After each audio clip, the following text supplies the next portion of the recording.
Hello and welcome. You are listening to the Ditch Decade Diets podcast. I am your host, Lorna, certified food freedom coach and founder of the Ditch Decade Diets Academy.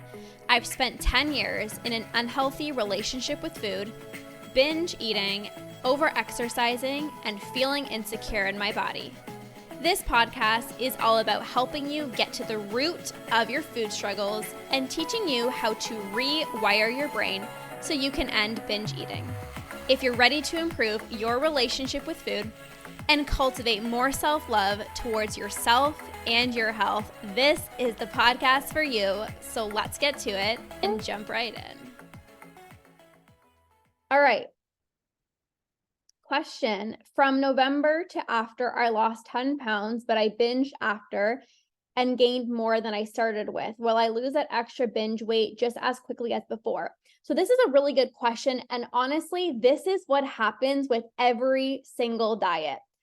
You go on a diet, you have these food rules, and you lose the weight, right? Like losing the weight isn't the problem.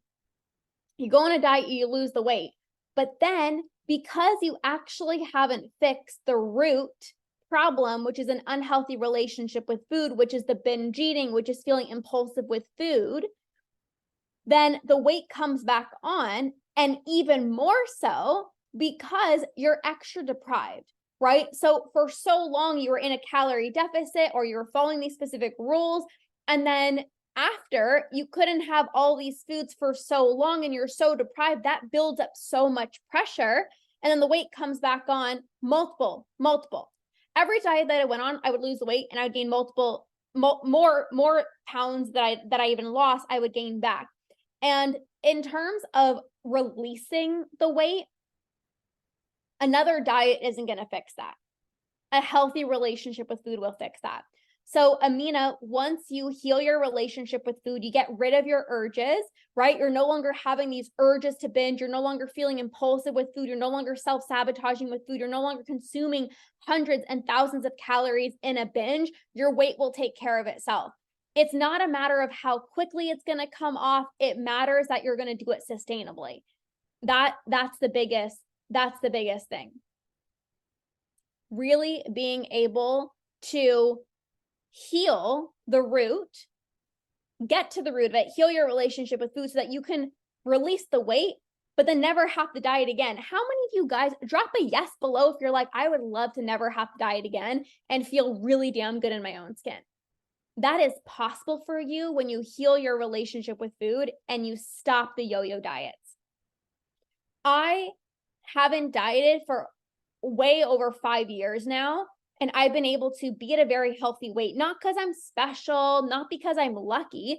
I spent 10 years yo-yo dieting, but the moment that I decided to stop dieting and heal my relationship with food was the moment that I stopped yo-yoing in my weight and I don't have to diet. Hey, Emily. I binge eat and I can't seem to stop. The best way to stop binge eating is to get rid of your binge urges. When you get rid of your binge urges, you stop binge eating. The number one reason why people binge is because they have this urge. People want to blame stress. People want to blame, oh, I just keep trigger foods in the house. People want to blame, oh, I'm just not motivated. The number one reason why people binge is because they have this urge. So if you didn't have this urge to binge, you wouldn't binge. And I always talk about this. One of the best ways to get rid of those urges is by not giving into your urge.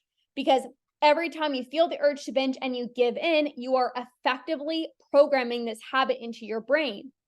And it becomes harder to resist that urge over time. So practicing not giving into your urges is very important, but also no rules, no restriction. The moment that there is any bit of restriction of, I shouldn't eat that, I can't eat that, I'm not allowed to eat that, is the moment that it creates pressure. I had a client that I worked with in my academy, and she was having no urge, she wasn't binging at all. And then she was like, I'm just going to try to eat a little bit less for breakfast this morning. Like she just had a thought in her mind. She's like, I'm just going to have a little bit less for breakfast this morning. And just that thought inside of her mind of I'm going to eat less for breakfast literally made her spiral into a binge because it's restriction. So any type of restriction needs to be let go of. That is so important.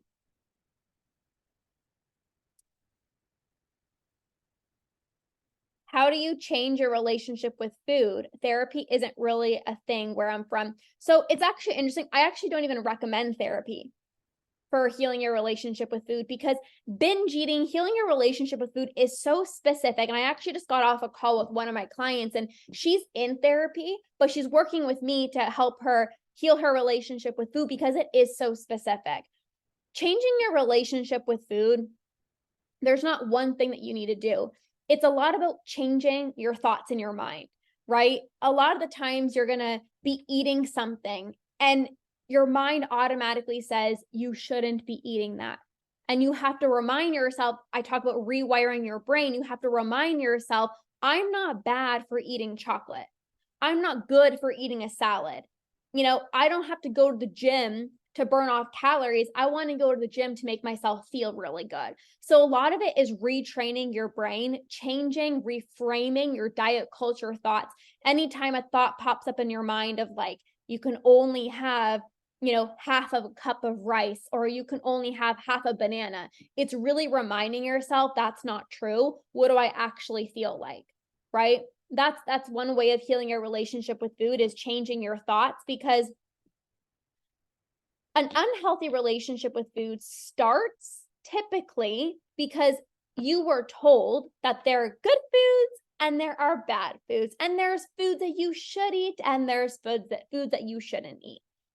So then anytime you eat the foods that diet culture told you was bad, you feel bad. And then when you feel bad for eating something, let's say a cookie, it's like, well, I'm already messing up. I'm just going to keep on binging. Right? So if you want to message me on my Instagram, Emily, I can share specifically the different ways I can support you. There's also so many different options in the link in my bio. But I'm here for you. I work with clients all over the world, so you can message me. Let's see here. You are welcome, Emily. If you guys are popping on, we're doing a little Q&A, so you can drop your questions down below. Okay, let's see here. Do fizzy drinks, even without sugar, add to the urge? So urges aren't caused by specific foods or drinks. Urges are as a result of restriction, deprivation, continuously giving into your urges, not eating enough throughout the day, not having satisfying meals. All of those things are going to create urges. So it's not specifically what you're eating. A lot of the times people say, I binge because of sweets and sugar. And yes, there are certain foods that are higher in sugar, carbs, and fat. They light up the brain's reward center.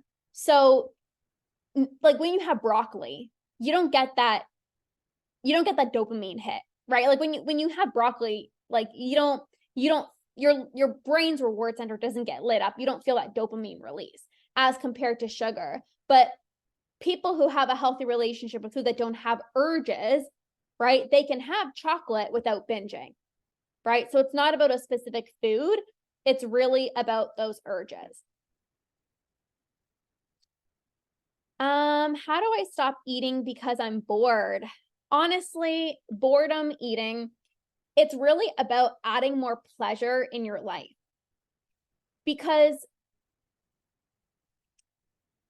when we're bored and there's nothing exciting in our life, we're not filling up our own cup, there's not a lot of pleasure, it's like food becomes your main source of joy in your life.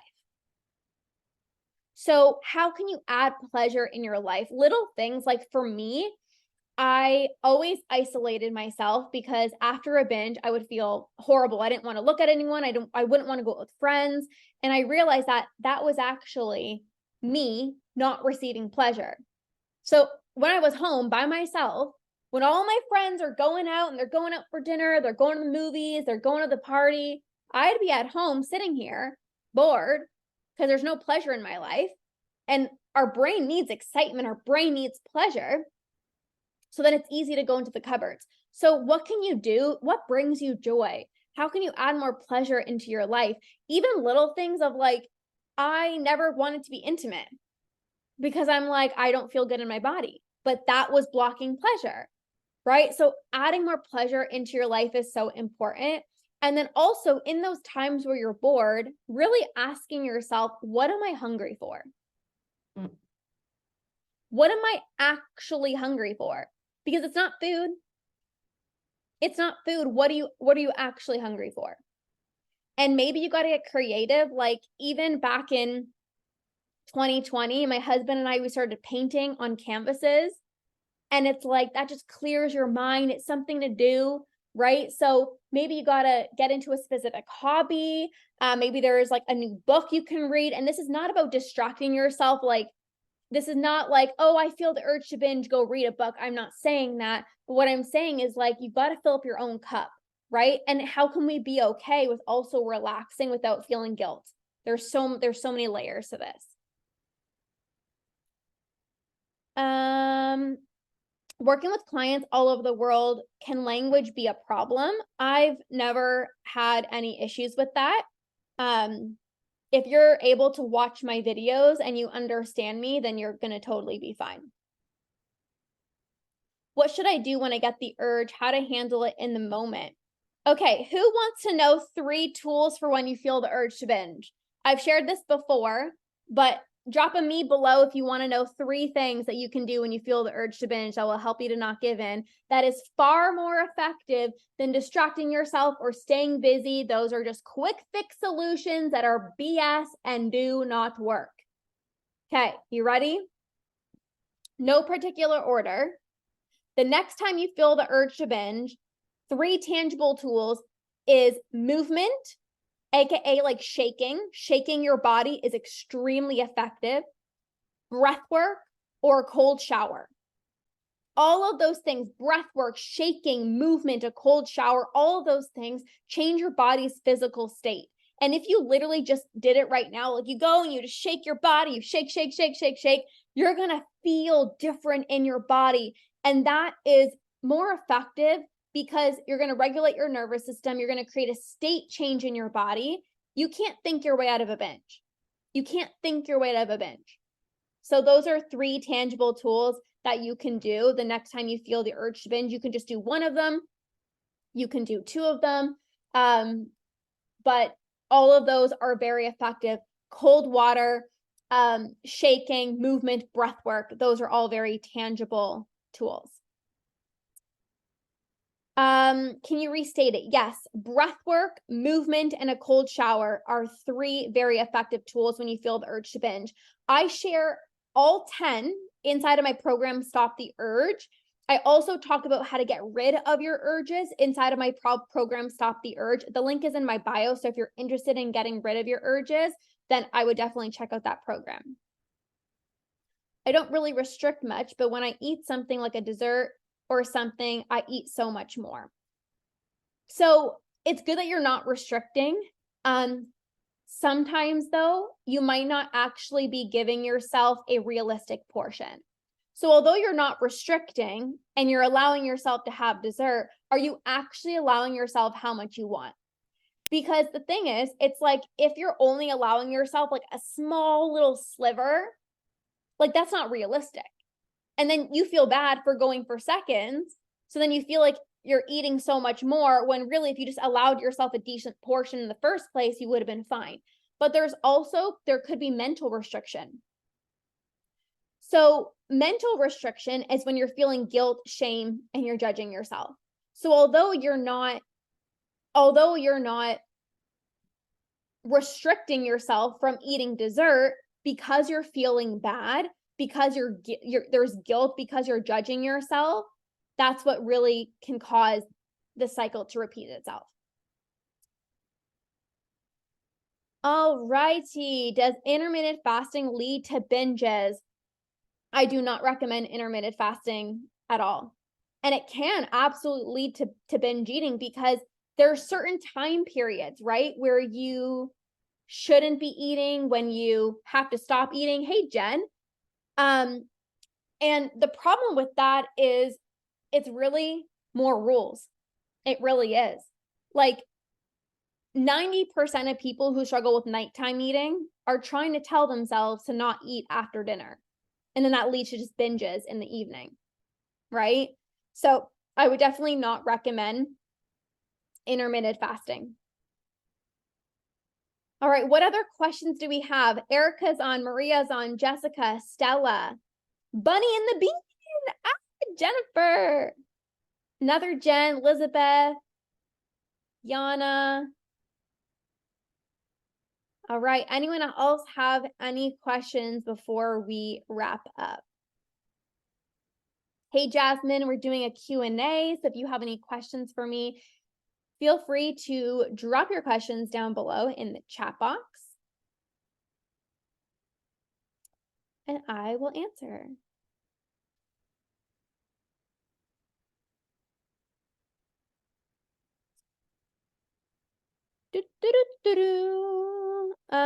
How to stop eating when you are no longer hungry?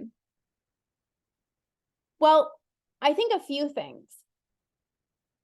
The first thing is you just got to remind yourself, like, it's a mindset thing of like, I am not restricting myself when I'm not eating anymore. Like, you have to remind yourself, like, I'm not depriving myself. I could eat more. I'm not hungry. I'm not hungry and I don't need any more food. I'm not restricting myself by telling myself to stop eating. Like, I don't need any more food. But also, I would make sure that you're not going into your meals ravenous. How many of you guys know when you go into a meal feeling so freaking ravenous, you end up binging? Hey, Amanda. Hey, Karen. Hey, Sophia. When you're so ravenous, it's almost impossible for you to stop because you're way like famished, like you're so hungry that you're eating so fast that you become so full before even getting a chance to like take a minute. So instead of at the end of your meal being like, okay, that's it, no more food. Like, this is why it's so important to eat regularly throughout the day, so you don't get to a point of being so ravenous, because overeating is almost inevitably going to happen. Yeah. The fact that I waited to be ravenous to eat, 100%. It's like, I used to do that all the time. And I'm like trying to push off my hunger. Like, you know, you can wait 15 minutes, you can wait 20 minutes. And the reality is, it's like, no, when you're hungry, eat. When you are hungry, eat. Because when you are hangry, like, all rational decisions, all good intentions literally just go out the flipping window. Hey, Jessica, did you experience extreme anxiety at night when you stopped binging? For me, no. I actually had extreme anxiety when I was binging at night. Because actually, I would experience anxiety the next morning when I used to binge. So a lot of my binges were in the evening, and I would wake up, you guys, with so much anxiety that I felt like I was purposely putting on weight. I felt like I was purposely like blowing up like a balloon because of how much that I ate last night. And there would be so many moments where I would wake up and I'm like, did I binge last night? Like, did I eat so much last night? And that would really give me anxiety. Now that I no longer binge, I don't have any anxiety. I don't have anxiety with food. There's no extreme anxiety. Like, I actually feel so much more calm and relaxed. I have a beautiful nighttime routine. I have an entire routine like an hour before bed that just like makes me feel really, really good. So I don't have anxiety now because I don't binge. When I used to binge, I used to have a lot of anxiety. I always wait at night to take snacks from my pantry and eat a ton while my family is sleeping. Yep, secret eating is a huge sign of binge eating. 100%. All right, you guys, thanks for coming on. If you guys enjoyed this, I do these inside of the academy.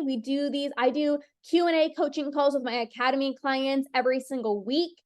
I also do them monthly inside of my membership, inside of my Root and Rewire membership. I do them every single month, these Q&As, which is also really, really fun.